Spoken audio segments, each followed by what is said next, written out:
It is Thursday, March 17th in the NBA, and I'm back with my favorite college basketball and NBA picks. Yo, what's going on, everyone? This is Austin from Calling Our Shot. A quick recap from yesterday, a second straight profitable day. Went 5-3 overall. We had some super easy wins with Donovan Mitchell going berserk in the third quarter, Rudy Gobert and Joel Embiid. Trae Young got absolutely quadruple teamed. Not much you can do about that. We did add two plays late at like 5 p.m. that did turn our 5-1 day into a 5-3 day, but that's okay. Our lone college basketball play, Iona, plus 6.5, does cash in the final couple moments. Hopefully we can continue that moment into the NCAA tournament today. It is St. Patrick's Day as well, so we got the green on and we're rocking it. Let's hand out some winners today. Now, if you are new to the channel, consider hitting that subscribe button down below. We're going to be back every single day for our favorite NBA and college basketball picks throughout the tournament. We're trying to grind towards 30,000 subscribers by the end of the month. And if you can go down below, hit that like button too, we would appreciate it. It gives you some good luck on this St. Patrick's Day. Without further ado, shout out again to our COS All-Stars if you want. If maybe we helped you make some money yesterday, just in the past, consider hitting that subscribe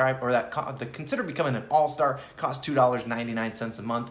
It helps us support the channel for everything we do for free for you guys. Get some cool custom emojis, get the plays an hour early, and you get your name shouted out in the video. If you want to become an all-star, click the join button on the channel or click the link in the description or the pinned comment. We appreciate it in advance. Our newest all-stars, let's pronounce their names. Kraft, Hamo, hopefully I pronounced that right. Antonio, Katie, Rory, Don D, Thomas Mackey, welcome back. Liam and Christina, appreciate you guys all for supporting the channel. It really does mean a lot. We can't do it without you guys. So thank you guys again. My Last Three Notes podcast is live on the channel. We talked about the MLB, talked about the NFL, talked about all the offseason moves going down. It's probably one of our best podcasts to date. It's linked down below and linked at the end of the video. Go check it out, or you can download it wherever you get your podcast at Calling Our Shot. Number two, thank you to everyone that came out to the weekly live stream last night at 6 p.m. Eastern time. We appreciate it. It was a really good live stream. Handed out a lot of winners. Definitely appreciate you guys. And number three, shout out again to Dimers for sponsoring us. If you want to use our sportsbook sign-up bonuses, they are all linked down below. A lot of cool, like $1,000 risk-free deposit matches, all of that stuff. With March Madness here, they got a bunch of cool extra perks. Definitely go check them out down below, dimers.com/COS.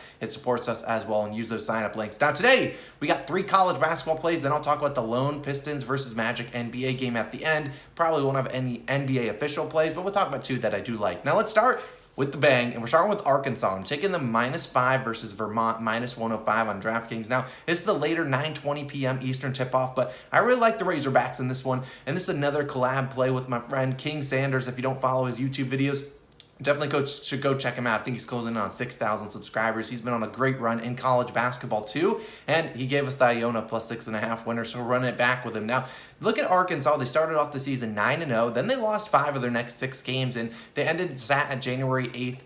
It's 10-5 overall, but then they started clicking things into gear and gotten hot as of late, winning 15 of their last 18 games. They haven't lost back-to-back games. They've lost the teams they've lost to: Alabama, Tennessee, and Texas A&M, and that last loss was to Texas A&M in the SEC tournament. Now, like I said, they haven't lost back-to-back games since January 8th. They just did lose their last game, which I think might be a blessing in disguise, a little bit of a wake-up call, like, hey, you guys got to step it up. We can't have any off days. Now, Arkansas has covered in 14 of their last 18 games, and look, they're 16-12 against the spread as a favorite this season, and 4-3 against the spread after a loss. Vermont, on the other side, 0-3 against the spread in neutral site games, which is what this is today. And look, Vermont is 1-2 against the spread as an underdog. Yes, they've only been an underdog in 3 games this season. Yeah, because the conference they play in is absolutely terrible. So we'll give Vermont a little bit of credit. Sure, they've won 22 of their last 23 games, but they haven't played a single good team. They just have been beaten up on bad teams. You look at them, they've been favored in all 23 of those games, so they should be winning them. And you look at their conference tournament,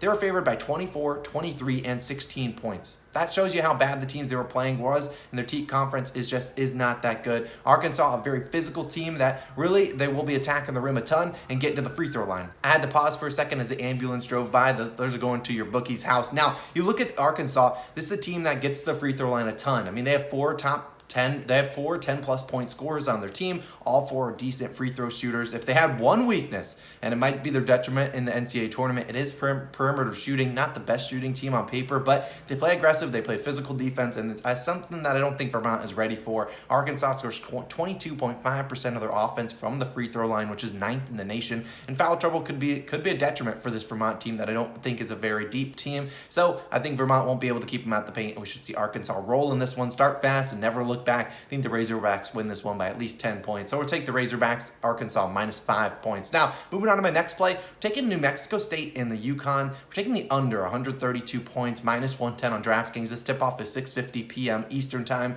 At least hopefully they're on time. Some games these are a little bit backlogged. But look, I lean New Mexico State to cover in this one, but I like the under a tad more. Now, New Mexico State has lost 11 straight opening round games, so for their sake, I hope they do win this one. They've made the tournament, I believe, 8 times since 2012, and hopefully they can get over that hump against UConn today. But I believe win or loss, this game's going to be decided on the boards. And you look at UConn, this is a team that really doesn't shoot all that well. The Huskies are the 5th lowest two-point shooting team in the nation. It's a team that doesn't make a lot of shots. What they do is they just get a lot of offensive rebounds. That's where they score the majority of their points. And look, you look at UConn on the other side, they have elite level rim protection, which will make it tough on New Mexico State to score the ball. And New Mexico State's going to be led by their 2 guards, Teddy Allen and Sir Jabari Rice. They're the 2 main scorers. Those are the guys that are going to score points for this team, but both guys aren't great shooters from deep, only 32 and 33% from 3. They're good free throw shooters, but UConn, not a team that really fouls a lot. New Mexico State's offensive efficiency, 108th in the nation. Not very good, and this is a team that does like to turn over the ball a good amount. UConn is 38th in offensive efficiency, but like I said, they're 5th lowest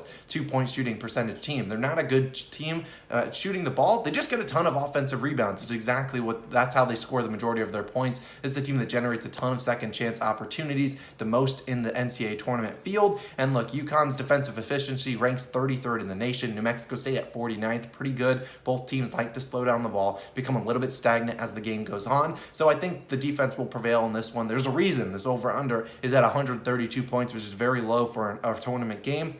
It's like we're talking like Virginia, when the Virginia's defense was absolutely cranking up and their scores were in like the 110s. But look, the last 2 recent games for each of these teams, they combined for 118 and 123 points. It's no surprise this is a low over-under. We root for a lot of bricks today. We know New Mexico State has to have read some scouting report. They know UConn's going to attack the boards. They're going to have to box out and get those defensive rebounds. I think they will get them today. So we'll be relying on the under 132 points. We know defense travels. Sometimes teams can be a little bit jittery in their first round game. It's the NCAA tournament, for crying out loud. These are kids. They aren't necessarily adults that are getting paid a ton of money for this. So I think they'll pack the defensive boards and get them. So give me the under, 132 points in this one. Now, my final play in college basketball before we talk about a little bit of NBA. It's actually the first game of the day. So get this one in quick. Colorado State plus 1.5, minus 109 on Barstool versus Michigan. An early 12:15 Eastern tip-off. So hopefully if you're watching this video after that, we've got given out a winner for this one. But look, feel free to take Colorado State's money line if you want. I'm going to take the plus 1.5 points just in case maybe we lose on a buzzer beater or something of that nature. But look,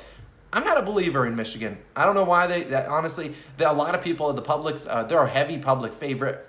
I don't know why, because this team is 13 and 18 against the spread this season, and I'd argue they don't even deserve to be in the tournament over some teams that were left out. Now, you look at it, Colorado State, I think they're going to give them a quick first-round exit. And Colorado State's the 6th seed for a reason. Michigan is an 11 seed. And I watched Michigan lose to my alma mater, UCF. They got absolutely blitzed. They were up by like 14 in the first half. Nope, they lost by 16 points to UCF, absolutely getting blitzed in the second half. Look, this is a team that's going to rely heavily on Hunter Dickinson, their 7'1" center who averages 18 points per game. But Colorado State, while sometimes they do start one of their guards at center, and that's probably their best lineup, I do think they will be able to match up with the size with a bunch of 6'9", 6'10" guys, kind of give it a hard time on Hunter Dickinson, who will have to lead the team in scoring. Now, remember the name, David Roddy. He's the leading scorer for this Rams offense. He averages 19.4 points per game, shoots 57% from the field, 45% from 3. He's awesome, and he might be a future NBA draft pick, so keep him on the radar. He's very good. His backcourt running mate, Isaiah Stevens, a very good floor general, averages 15 points per game himself, shoots 37% from 3 and 90% from the free throw line. So that can be important down the stretch. Get it into the ball carriers,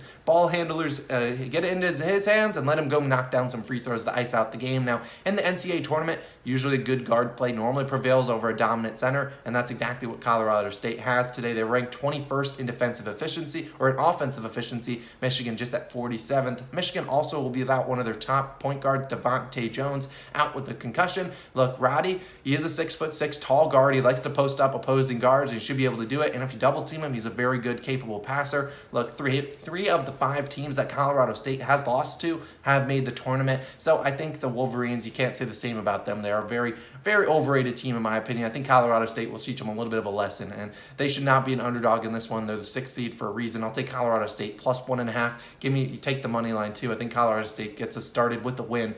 You always want to fade the public. public, and the public is heavy on Michigan. Give me the Rams plus the points in this one. So now let's move. We are an NBA-based channel, so we'll definitely have college basketball picks for the remainder of the tournament, but Pistons versus Magic. I won't have an official play for this one, but the two guys I looked at, Cade Cunningham over in PRAs and Marvin Bagley over in points plus rebounds. Look, it's probably smart to take a day off in the NBA with only one game, and the one game being Pistons Magic. They know no one was going to watch this game anyway, so I'll talk about each guy's. Cade is questionable with an illness, but look at the Pistons have a ton of injuries. I believe Jeremy Grant is out today, and I believe a bunch of other guys are out as well. So Cade Cunningham been very awesome as of late. He did struggle against the Magic in his last game against them, but I think Cade Cunningham, he's been awesome, and he's going for that Rookie of the Year trophy award, and he's trying to get it. So I won't be surprised if he shoots 20, 25 shots tonight.